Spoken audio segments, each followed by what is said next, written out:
Hey everyone, I want to give everyone a few minutes to join.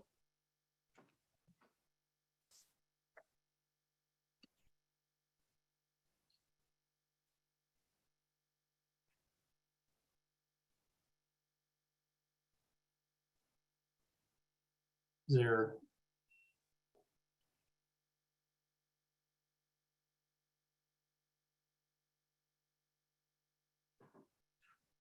okay. So first, let me introduce Oliver. Oliver is with IBA. He's a business broker, and his last name is Kotelnikov. Oliver is with IBA. He's the director of hospitality transaction division at IBA, Pacific Northwest. It's a premier full service business broker serving the hospitality business community since 1975. And IBA has over 4,200 successful completed transactions. A little bit more about Oliver is Oliver's family comes from the restaurant industry, and Oliver has been with his family operated, I don't know, was it 5 bakeries or 3? Yeah, 5 locations and retail locations and a manufacturing sort of wholesale facility. Yeah. So it's always nice to have someone who understands your business from the practical aspect of what you go through, right? And if you're going to hire an attorney, have an attorney that's at some point worked in the restaurant industry is a great thing. So Oliver's that on the business broker side. So welcome, Oliver, and glad to have you here. Thank you. Nice to be here. Our focus today is going to be, what are the top questions when interviewing brokers to sell your hospitality business and associated commercial real estate? Do you need a broker? Do you not need a broker? Those kind of things. So I'm just going to get right into it, if that's okay. And if you have questions today, you can pop them in the chat. Shelby, maybe you can help me monitor the chat a little bit and let me know if something's up there, or I'll periodically take a look at it. So with that, let's just do a dive in. Oliver, I'm going to take this from the perspective of being an operator in the restaurant industry, the hospitality industry, as I like to do with, 30, 40 years of experience. So I'm going to take the approach of some of the questions that I would have. Okay. Sounds good. I'm interviewing multiple brokers. What makes you a good fit to sell my business? Yeah, and that's a great question. And just having that question is a great start. It sets the expectation for yourself. What is your expectation for the process of sale and the time required? And, the diligence for a business broker is not unlike the research that you do for any professional services. Before you even interview a broker, check the online resources. Do they have a website? Are there reviews? What are people saying about what they're doing? What have they done? Does the broker have a LinkedIn profile that you can sort of check in on and see what the footprints out there look like? And, just get a sense prior to even interviewing. And then once you reach out, that also gives you some information as to the responsiveness. Are they good on the phone? Are they returning emails? What's the communication like? Because it's a long road. So you are building some time to do due diligence. And then ultimately when you do meet with several brokers, which you should meet with several and interview them, then you can get into the details of what makes them a good broker for your specific business that you're selling, and see if there's rapport in an in-person meeting. Okay. Might come back to that and ask you some additional questions on what are some measurement type questions to do that. But let me move on for a second. What's your level of experience with selling a hospitality business? Now, I know you've operated them, right? But sure. It's a different thing, right? To be selling them and doing the transactions of the buy and sell. So what's your experience? And it is an entirely different thing. And that's something that's important for a business owner to realize, is that they're an expert at running their business, which does not necessarily make them an expert at transitioning out or selling it. But I'm an active broker in the hospitality space, working all over the state, and selling concepts from successfully from fast casual restaurants, full service restaurants, bakeries, coffee businesses, retail, wholesale, wineries, and alcohol manufacturing. So you want someone who has shown the ability and then has the knowledge and market knowledge and understanding and the experience in helping you with the type of transaction that you're contemplating. Okay. I think one of the most interesting questions or controversial questions always becomes between the broker, the owner, right, on the fair market value, right? How do you establish that? And I mean, that's an opportunity for, if someone's been operating their business for many years, try and maximize, their ability to get out of that, to transition out of the business and do it smoothly and et cetera. How do you establish a fair market value? Yeah, and then clearly, a key pivotal question, and an answer to that, you're not likely to get in an initial interview or over the phone. If someone gives you that answer, it's probably a large, fairly aggregated sort of a ballpark estimate. So, what's the process of establishing value? Well, it's an evaluation. So much like in a real estate setting, you would expect someone to do a full appraisal. There's a business evaluation process that's based on historical financials and the narrative that's conveyed by the owner in some of these meetings, phone calls, and really a business evaluation, depending on how long documents take to submit, and they can come from the owner, they can come from the accountant or the bookkeeper. It can take 2 to 6 weeks, depending on how quickly those documents arrive, to really assemble and look through those documents.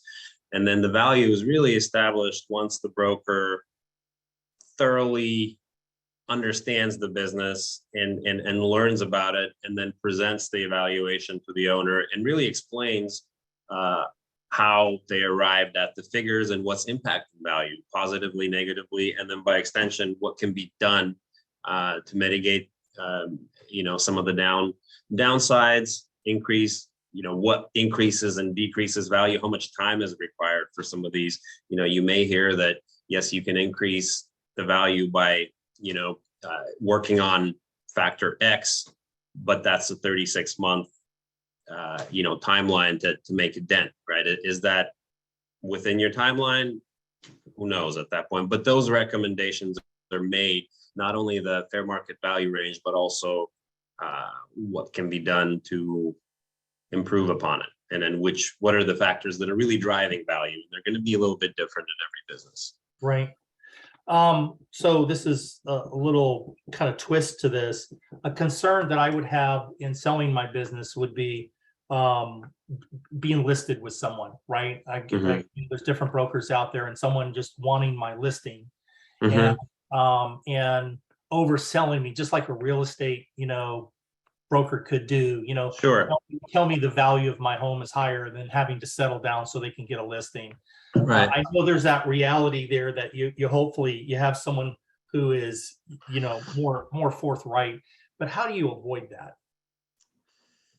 By listening to what the evaluation entails and how thorough it is. Again, if it's a quick over the phone or a basic 1, 2, 3 evaluation, how complicated a business is.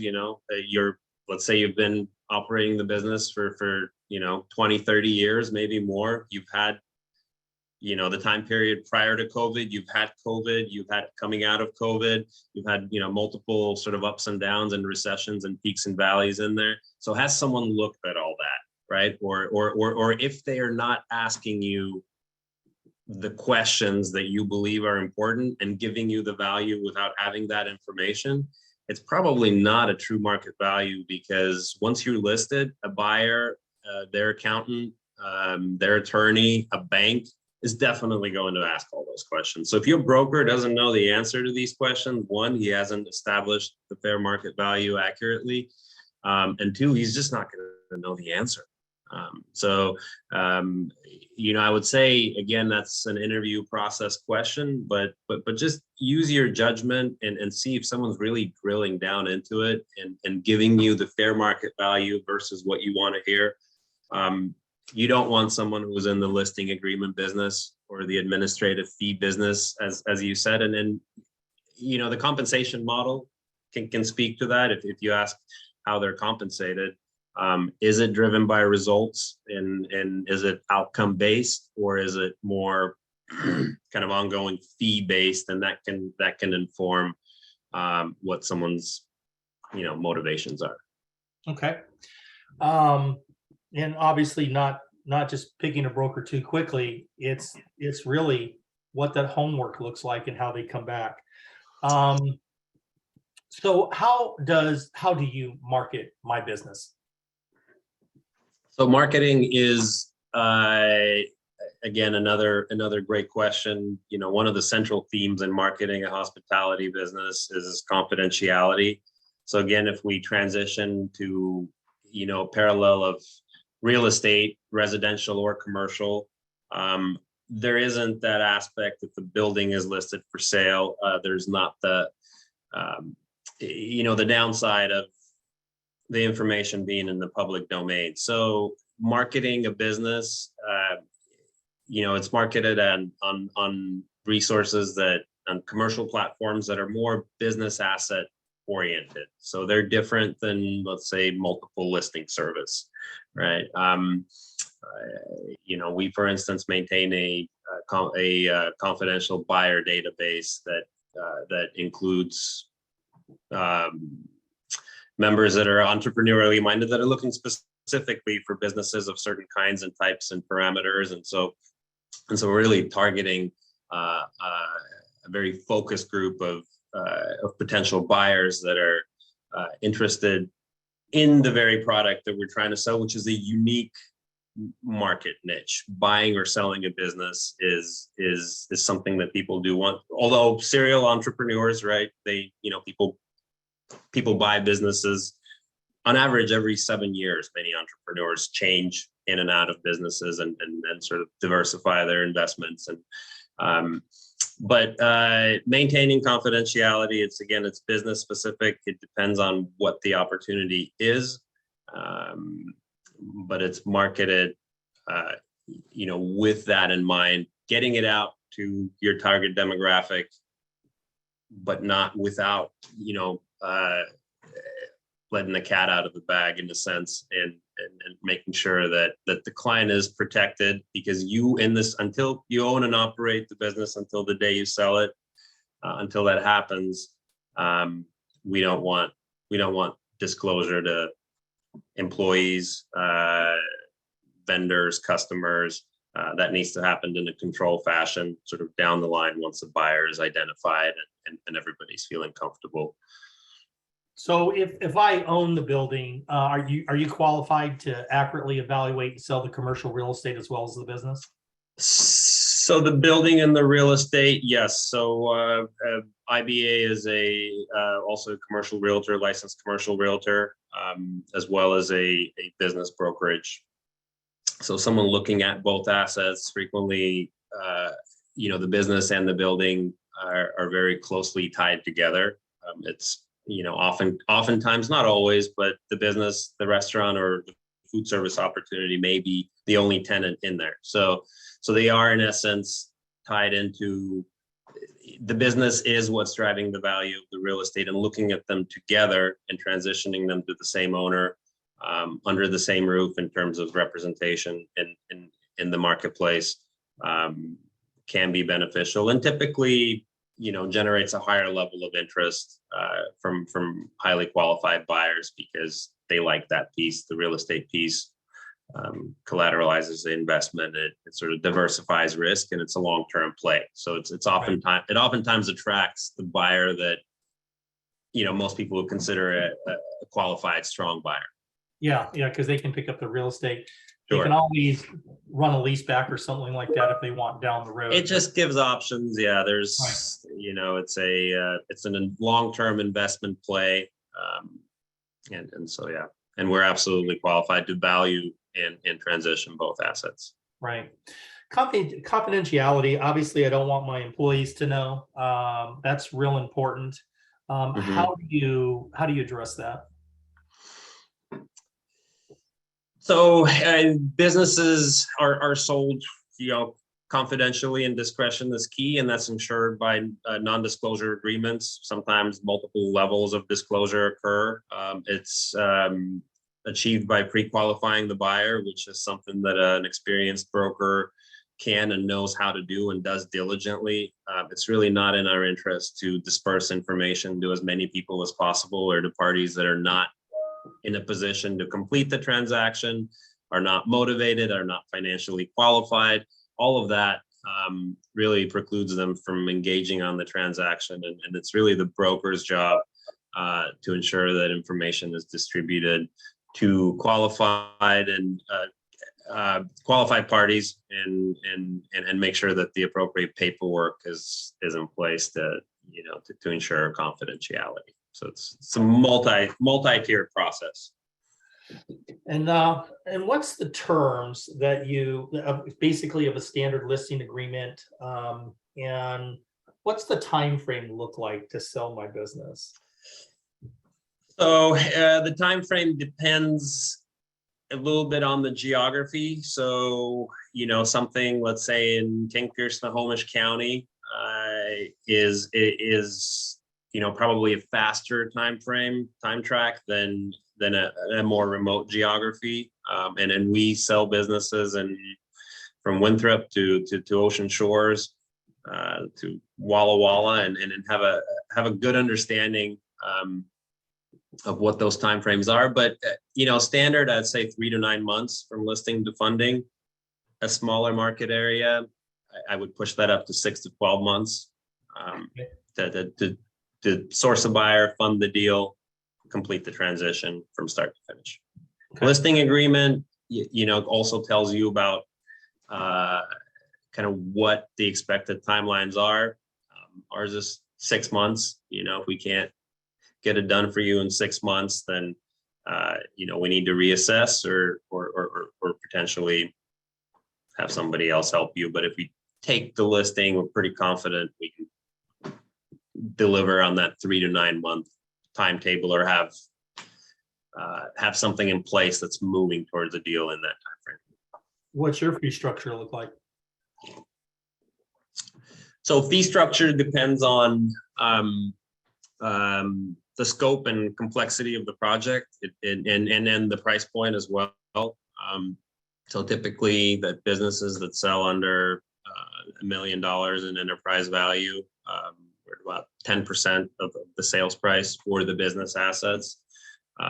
If it's the real estate is involved, that's a multi-tiered sort of a fee structure. And again, given at the time of following the evaluation, I'm giving you ballpark numbers. Once the value goes higher, the fees are become lower.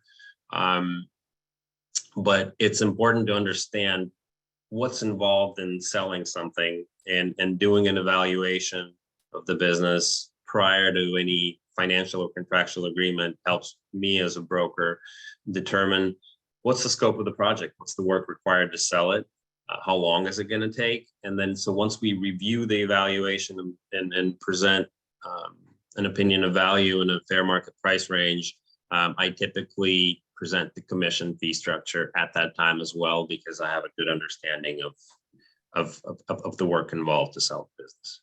Okay. I almost wanted to do a deep dive there and ask. We can. Yeah. Absolutely. So are you incentivized for selling my business at a higher price? So I'm incentivized to deliver every last dollar to the extent that I can support it in the marketplace, right? So to your question, how do you know if a broker just accepts your price? to me, we're 100% performance based. Only happy customers pay us.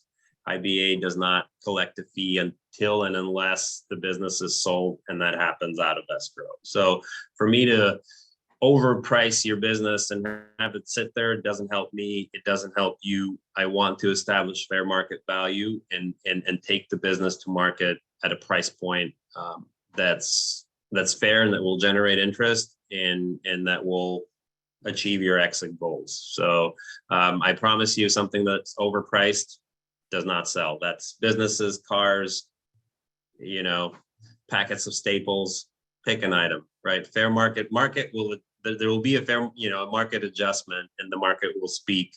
The advantage is that you want to deal with somebody that can give you an idea of what that response will be prior to going to market, prior to listing, prior to entering contractually. You're saying, hey, here's what the evaluation is. Here's what my experience says will happen. Here's what I can do for you in the next 3 to 9 months.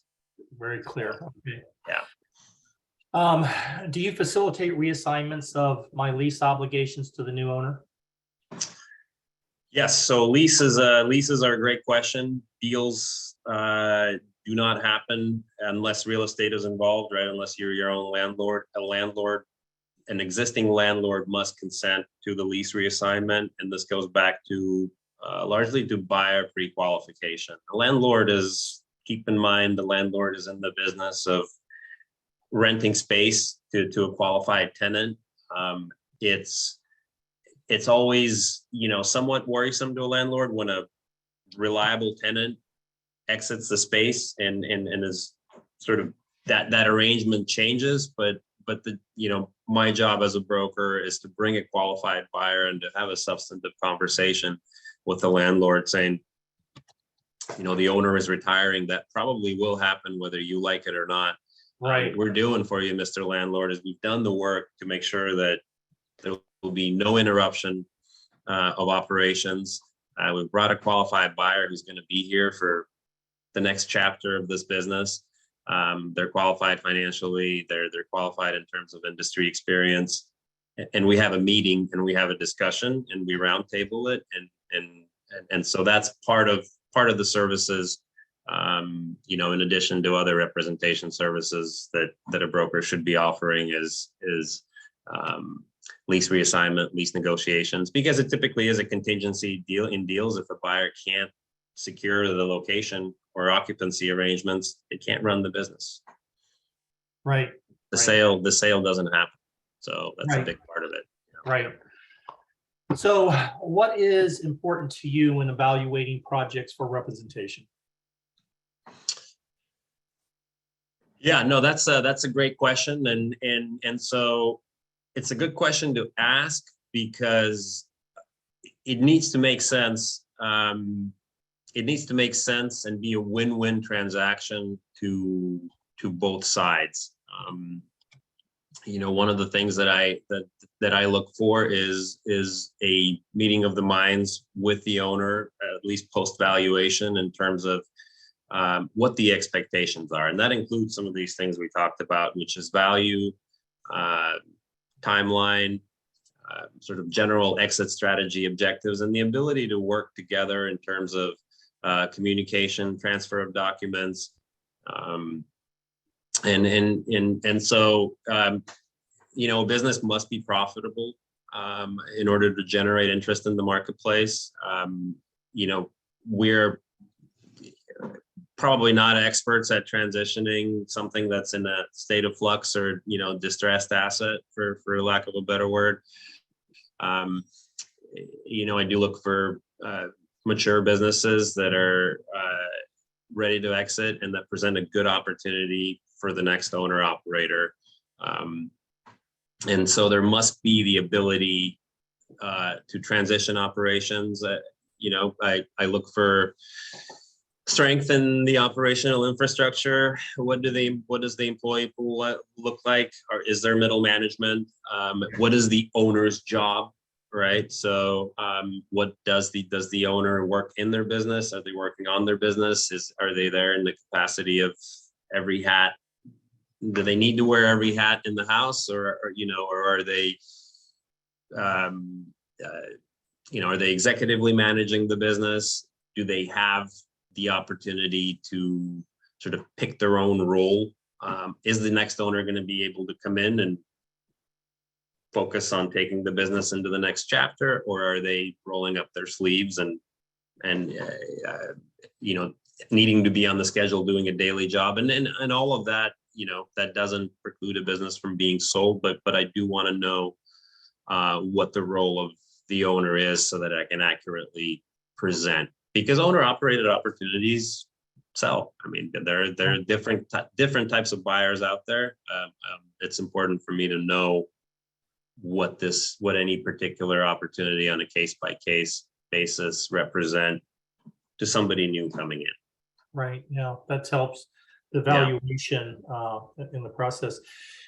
If let's reverse the role here for a second, right? Sure. You're the business owner and you're interviewing brokers like yourself. So I picked 3 right out there. What's the time frame generally like from the interview process to really getting a response back on, Q&A time frame? I would assume I really want to be careful on who I pick, because they're going to be representing my business, and you work 5, 10, 15, 20 years in business. You want someone, or 40 years in your business, you want someone good representing you and represents you well. I think it's a real important decision. I think this is probably the most important decision you make. It sure It's is. up there. It's up there. Yeah. And how many business owners say it's like one of my children, right? They look at it, right? So everybody does that, right? Yeah. You definitely put all your time in it. But what's that like for you on the other side of the fence, getting that interview process? I mean, I think we've all bought and sold houses, but we don't all buy and sell businesses, right? Sure. Yeah. And, start with, again, the big factor is time. So it's what we started out in the first step. Give yourself time to really evaluate and find someone that because you have to be comfortable with the broker that you work with. So whether that's phone conversations, emails, or meetings, I mean, start with baby steps, and it's really a basic thing of, okay, will you come out and meet with us in person, right? We want to meet you in person. If we're at the interview stage, if you've narrowed down, 2, 3, 4, 5 brokers, are you able to come and tour the facility? Because if you haven't toured the facility, and broker should accommodate this in terms of confidentiality and be there at a time that works with respect to not disrupting operations and right. And being discreet, but walking the facility, meeting in person, sitting down to meet with the owner and maybe answer some of these next level questions. A broker is certainly expected to attend, buyer seller meetings. They're expected to show the business. So showing up in person is not a new idea. It's something that, I'm going to say they should be able to do if they're interested in the project.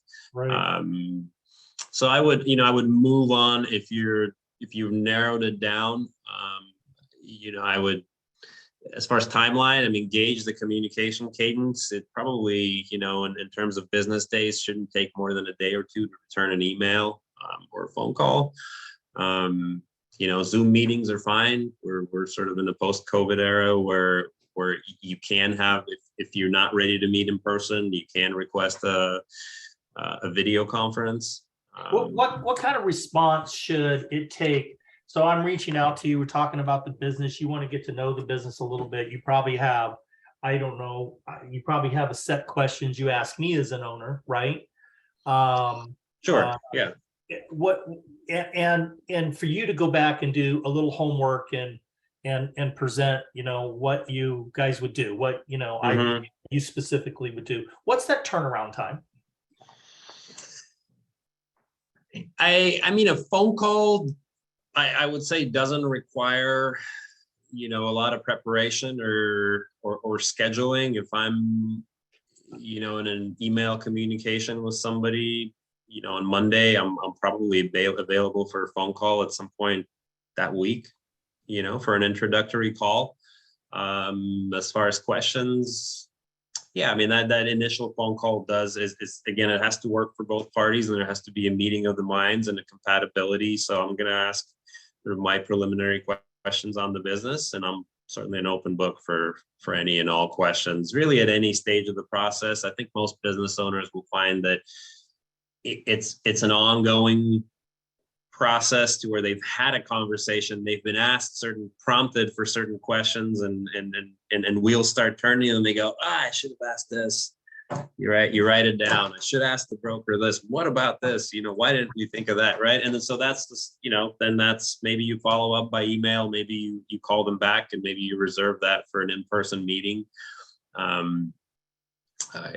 some point there's a decision to be made as to whether you want to do an evaluation. And so that requires submitting documents, and that's a different communication cadence. Typically those are transferred electronically from the owner or from a CPA or a bookkeeper, or can be uploaded. But if you're just talking, and still considering a broker, certainly just pick up the phone and see how that works. I mean, if it's too difficult, make your call. Well, definitely getting to know your broker is important. Yeah. So is anyone's have any questions, please put it in chat. If we're not, we're going to wind down here. I do have Oliver's information in the chat if you want to reach out and get a copy of the top 10 questions. Maybe he'll add some answers to that for you, I'm sure, but his email and his cell number is in there. Also, my email is in there if you'd like a copy of the recording. At the end of the day here, let me just give it a couple of minutes, and I will, let me see if I can come up with one final question here. Did you want to circle back to the initial question? It seemed like there was some... Well, again, I think the most important part is making sure that you find a good fit to sell the business. And yeah. When I look at that process, I think that process is a little bit more involved in the process of some of the other things that I might go through in life, right? Yeah. And I think it's important that I guess what I would stress is the importance of not only getting to know your broker, but what are the questions that the broker is asking you? And correct. Then at the end of the day, with those questions, are they coming up with a reasonable plan? What is the plan, right? Mm-hmm. Mm-hmm. And not making decisions on who you pick as a broker until you've really got them through the process of providing you some type of a plan. I think it's very easy to have fluid conversation. There's a lot of good salespeople out there. Sure. And at the end of the day, you've got a salesperson that's selling your business, no doubt about that. But you need to have someone that really understands your business, mm-hmm. and can properly represent it, as well as financially, what's the value, what's the fair market value, and going through, and I think in understanding that from if I was to pick my top 3 and ask the same question, the interesting part is how that might come out a little bit different. And you'll start to piece that together. Yeah, once you start having those conversations, you'll say, boy, these are just 2 entirely different answers. How's that possible, right? So how's that possible? And does the person who gives me the highest market value is the person I'm going to sell my business? And the caution of obviously that as well. Sure. All right, let me just check. I don't think we have any questions. So with that, Oliver, thank you very much. You're a great asset to our team here at the association. We love referring you out to members that are purchasing or selling the business, because at the end of the day, you guys really do a good professional job, and you personally have been a great support person to the association members, and hospitality. So it's been a great relationship. We appreciate your time on this webinar, and everybody that joined us. We appreciate your time. If you want to contact, or you'd like to contact Oliver, his information is in the chat room, or you can email me later. I'd be glad to get that out to you. Generally, we send out a follow-up email to those that attended that will get you your contact information. Shelby, you're back there somewhere, I know, assisting me. Do we plan on doing an email out to those that attended and providing Oliver's contact information? Yes, the follow-up email will be sent out, and this webinar was recorded. So once the recording is ready, a copy of that will be sent to attendees, and it should be uploaded to our YouTube. And that's usually about 48 hours, correct? About, yes. Yeah, I like to say 24, but it's never reality. It's everyone has work to do to get it ready, put it on YouTube. So 48 hours is better. Oliver, thank you very much. Thank you for having me. I appreciate it. Have a good rest of the day, everyone. Thank you. Take care. Bye-bye.